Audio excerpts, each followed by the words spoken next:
Bonjour, ici Catherine Allard. Bienvenue à votre émission Sur le plateau. Aujourd'hui, nous parlerons d'un jeune homme de 17 ans qui crée un système de spéculation boursière avec Clara Audet. Juste avant, Frédéric Lefebvre nous transporte au port de Saguenay pour nous parler du nouveau terminal. Ensuite, Mélina Girard discute avec nous des promesses de la CAQ. Macha Roy nous explique les répercussions de l'ALENA pour les producteurs laitiers. Solveig Beaupuis nous entretient sur la cuisine collective du cégep de Jonquière. Maud Lessard nous raconte comment ça se passe à Saint-Amable suite à la perte de leur cote de défavorisation.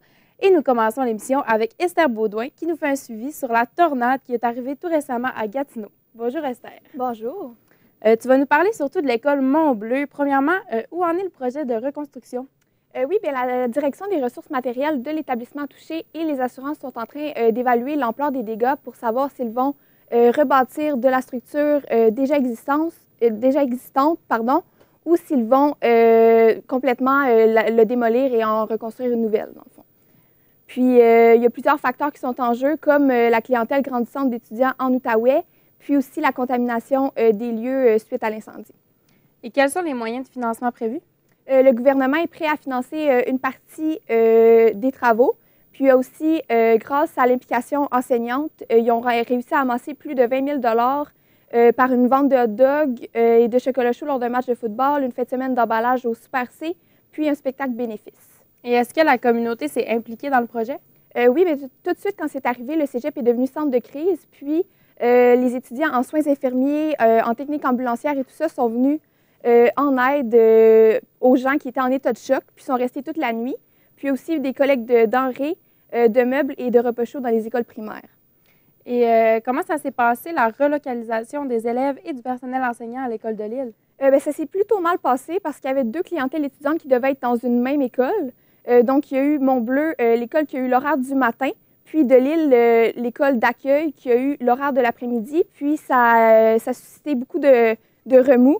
Il y a eu des 200 à 300 personnes de l'école de Lille qui sont sorties dans les rues pour des manifestations. Ils ont envahi la commission scolaire pour pas que, dans le fond, Mont-Bleu entre dans leur école, selon l'enseignante Valérie Ouellette de l'école Mont-Bleu. Parfait. Et est-ce qu'il y a des développements aujourd'hui?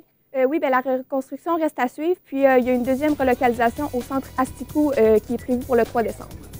Parfait. Merci beaucoup, Esther. Merci.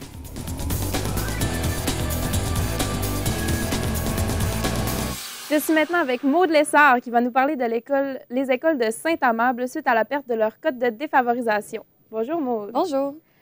Premièrement, qu'est-ce qui fait qu'un secteur est considéré comme défavorisé? Il y a plusieurs facteurs qu'il faut prendre en compte. Donc, premièrement, on a la scolarité de la mère qui va être observée. On ne regarde pas celle du père. Ensuite, on va prendre en compte les services qui sont fournis par la ville. Par exemple, s'il y a la présence de complexes sportifs ou encore de centres culturels. Et finalement, on va regarder les types d'habitations qui sont présents. Par exemple, s'il y a un plus grand nombre de blocs appartements que de grandes maisons, ça va donner un indice sur le type de clientèle. Par exemple, une clientèle qui a un moindre revenu. Et en quoi le fait de ne plus posséder la cote de défavorisation peut-il être négatif pour les écoles? Bien, le ministère de l'Éducation offre des sommes à toutes les écoles, évidemment, mais la somme est plus grande pour les écoles qui sont situées dans les secteurs défavorisés, comme l'école de Sablier à Saint-Amable. Les écoles de Saint-Amable n'auront plus accès à cette somme-là qui servait à offrir des formations adaptées au personnel. Une enseignante que j'ai interviewée, Michel Saint-Pierre, qui enseigne depuis 23 ans à l'école de Sablier, justement, à Saint-Amable, nous a rapporté que les enseignants craignent beaucoup ces changements-là. OK. Et au niveau des classes, est-ce qu'il va y avoir des changements à rapporter? Oui, Michel Saint-Pierre, encore une fois, nous a rapporté que les classes vont être beaucoup plus lourdes. Dans les milieux favorisés, le nombre d'élèves pour une classe de deuxième année est de 24, tandis que dans les milieux défavorisés, ce nombre-là baisse à 20. Donc, puisque Saint-Amable va être maintenant considéré comme un secteur favorisé, le nombre d'élèves va être appelé à augmenter sans que les besoins de ces derniers-là aient diminué. Le nombre d'intervenantes va aussi être appelé à diminuer, ce qui ne va pas aider à la situation. OK. Et rapidement, est-ce que la perte de la cote pourrait amener des enseignants à changer de secteur, peut-être? Oui, encore, Michel Saint-Pierre nous a rapporté que les jeunes dans son école qui ont moins d'expérience, ils craignent beaucoup ces changements-là, en raison, premièrement, de la perte des ressources et surtout des lourdes classes qui vont arriver. OK, parfait. Merci beaucoup, Maud.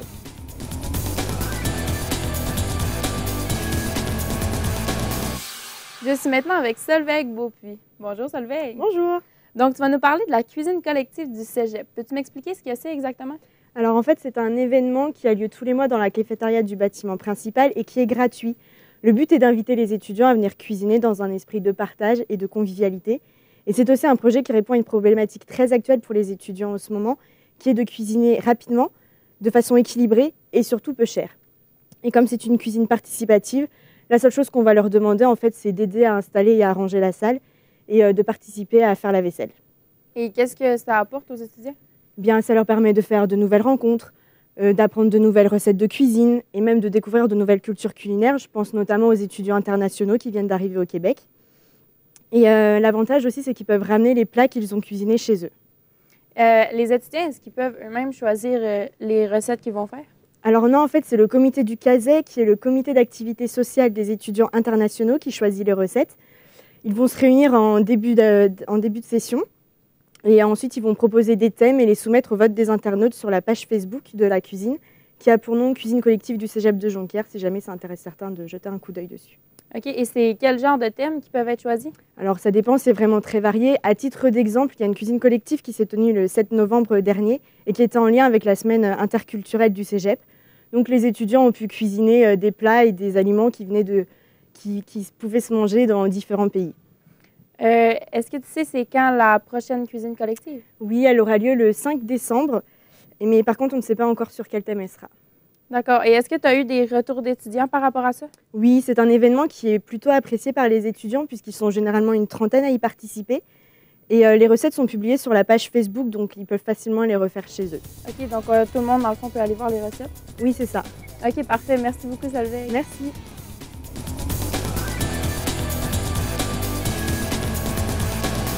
Voici maintenant Macha Roy qui va nous parler des récentes modifications de l'ALENA. Bonjour Macha. Bonjour Catherine. Pour ceux qui ne savent pas c'est quoi, peux-tu m'expliquer c'est quoi l'ALENA? Eh bien, l'accord de libre-échange nord-américain représente le Canada et les États-Unis qui sont venus à une entente qui est de laisser rentrer des produits américains sur le marché canadien. Et ces produits américains représenteront 3,6 de nos produits canadiens. C'est peut-être pas beaucoup, mais pour les producteurs laitiers, ça a de grandes répercussions dans leur mode de vie. OK. Et toi, tu as eu la chance de t'entretenir avec le président des producteurs laitiers du Canada. C'était quoi son opinion par rapport à ça? Eh bien, le président affirme que les produits américains entreront sur le marché de manière progressive, donc l'impact ne se fera pas d'un seul coup. Et aussi, le producteur affirme qu'il faut soutenir le gouvernement dans ça, car ici, au Québec, nous avons le système de gestion de l'offre. Il est très important de soutenir le gouvernement pour qu'il contrôle, dans le fond, les produits qui entrent et qui sortent des frontières canadiennes. OK. Et tu as aussi eu une entrevue avec un producteur laitier. Est-ce qu'il était du même avis que son président? Eh bien, étonnamment, non. Le producteur est du même avis que plusieurs de ses confrères agriculteurs qui trouvent que le nouvel accord réduit énormément le marché canadien. Et dans le fond, le marché canadien est vital pour plus de 220 000 familles canadiennes. OK. Et est-ce qu'il y a de l'espoir après la modification de l'ALENA pour les producteurs laitiers? Eh bien, cela dépend de différents points de vue, car selon M. Kaislin, avec qui j'ai eu la chance d'avoir une entrevue, il affirme que plusieurs fermiers, dans le fond, vendent leur ferme par manque de main-d'œuvre et aussi qu'il faut réduire le coût de production de beaucoup, car il faut faire le plus de lait possible avec le moins de vaches possible pour devenir rentable. Et pour terminer cette entrevue rapidement, comment les consommateurs peuvent faire leur part pour aider le marché des producteurs laitiers canadiens? Eh bien, les producteurs invitent les gens à consommer des produits 100% canadiens qui sont faciles à repérer grâce au logo de la petite vache qui est soit bleu ou noir dans nos épiceries. Parfait, merci beaucoup, Macha. Merci à toi.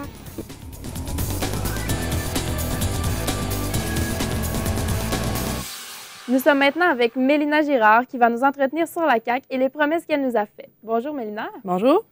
Donc toi, tu as rencontré Pierre Turcotte pour discuter des promesses électorales de la CAQ. Est-ce que tu peux m'en dire un peu plus?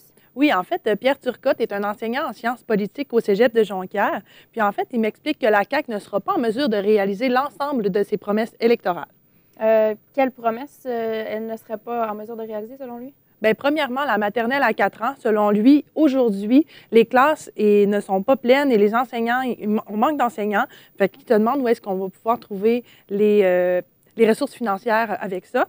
Deuxièmement, bien, l'abolition des commissions scolaires. Pour lui, ça n'a pas de sens d'abolir une structure pour en organiser une autre. Mais l'enseignant tient quand même à rappeler que chaque parti politique n'a pas réussi à tenir chacune de ses promesses électorales. Fait par exemple, la réforme du mode de scrutin, ça fait 20 ans qu'on promet ça, puis ça reste à voir avec la CAQ s'ils vont le réaliser. Mais l'enseignant pense quand même que la diminution de l'immigration de 20 est légitime. C'est quand même plausible du côté de la population parce qu'il existe un consensus social, selon lui, et la société serait moins ouverte à l'immigration. OK. Donc, quel est le but des promesses électorales, en fait? Bien, en fait, les promesses électorales, c'est l'idéologie d'un parti. C'est ce qui permet de faire valoir leurs idées. Selon M. Turcotte, le but d'un parti politique, c'est de se faire élire simplement. Donc, les promesses sont en lien pour convaincre la population de voter selon leurs idées et leurs opinions. OK. Et quel est l'avis de M. Turcotte sur l'élection de Mme André Laforêt? Bien, en fait, il considère ça positif parce que Mme Laforêt est nouvelle députée dans le comté de Chicoutimi, puis aussi, elle est nouvelle ministre des Affaires publiques. Donc, selon lui, en fait, la politique doit se décentraliser vers les municipalités pour un meilleur rapport avec la démocratie. OK, parfait. Et rapidement, où est la place du citoyen, selon lui? Bien, selon lui, la place du citoyen, le citoyen doit continuer à poser des actions politiques en fonction de ses valeurs pour que ce soit légitime. Parfait, merci beaucoup.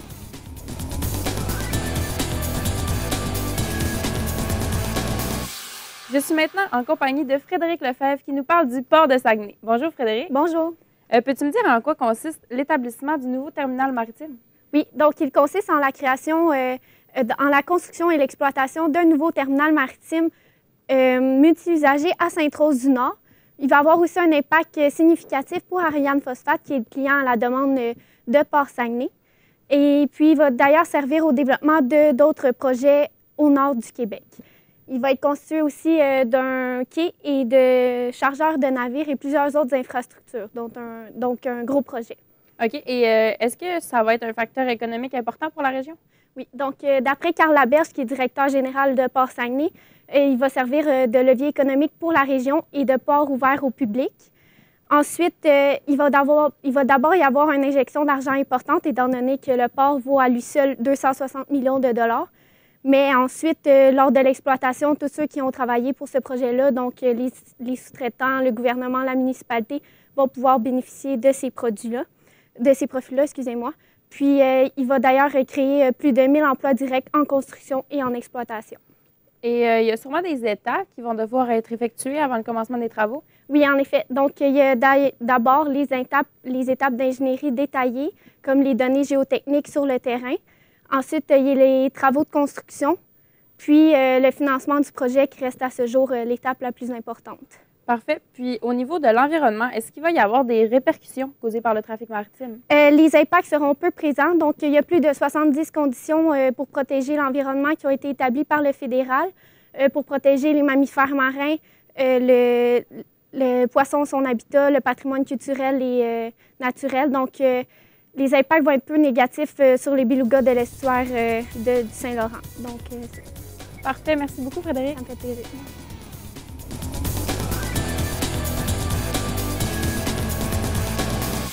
Pour terminer, voici Clara Audet qui nous parle d'un jeune garçon de 17 ans qui crée un algorithme boursier. Bonjour, Clara. Bonjour. Donc, toi, tu as eu la chance de parler avec lui? Oui, dans le fond, il s'appelle Benjamin Bolduc. Il a 17 ans puis il est originaire de Lévis. Et comme tu l'as dit, il est en train de créer un système de spéculation boursière automatisé avec son ami. Peux-tu m'expliquer c'est quoi un système de spéculation boursière? Dans le fond, comme il me l'a expliqué, il faut vraiment voir ça comme un robot à faire de l'argent. C'est un programme informatique qui regarde les variations de la bourse, puis qui décide le meilleur moment à vendre ou acheter des actions. Donc, quand c'est bien fait, on peut faire beaucoup d'argent avec ça. OK. Et est-ce que ça prend des qualifications spéciales pour en créer un? Il faut quand même une bonne base en informatique et en finance. Son acolyte et lui n'ont aucune base en informatique, donc ils sont vraiment autodidactes sur l'apprentissage de l'informatique. Tandis que pour la finance, Benjamin Bolduc est vraiment passionné par ce domaine-là depuis qu'il est jeune. Il y a d'ailleurs déjà des actions à la bourse, mais étant donné que c'est une autre branche de la finance, il lui reste quand même quelques petits trucs à apprendre. OK. Et s'il est autant passionné que ça par ce domaine-là, est-ce qu'il compte faire carrière en finance? Oui, en effet. Dans le fond, son plan, c'est d'aller à Harvard pour ensuite se diriger vers Wall Street, où il aimerait bien être courtier en bourse, puis éventuellement travailler dans une entreprise qui lance des compagnies en bourse et finir par avoir sa propre firme de financement privé de PME, donc de petites moyennes entreprises. OK. Puis est-ce que tu sais s'il y a un plan B si jamais il n'est pas accepté à Harvard? Là? Oui, mais dans le fond, son plan B, c'est vraiment d'aller à une université canadienne, comme par exemple McGill, puis d'aller travailler à Toronto dans une banque en tant que courtier en bourse encore là, pour éventuellement aller travailler à Wall Street comme courtier en bourse encore là et reprendre son cheminement à partir de là. Parfait, merci beaucoup Clara. Ça fait plaisir. Merci également à nos autres journalistes, Frédéric Lefebvre, Mélina Girard, Macha Roy, Solveig Beaupuis, Maude Lessard et Esther Baudouin. Merci à tous nos téléspectateurs. Nous vous souhaitons une bonne fin de journée.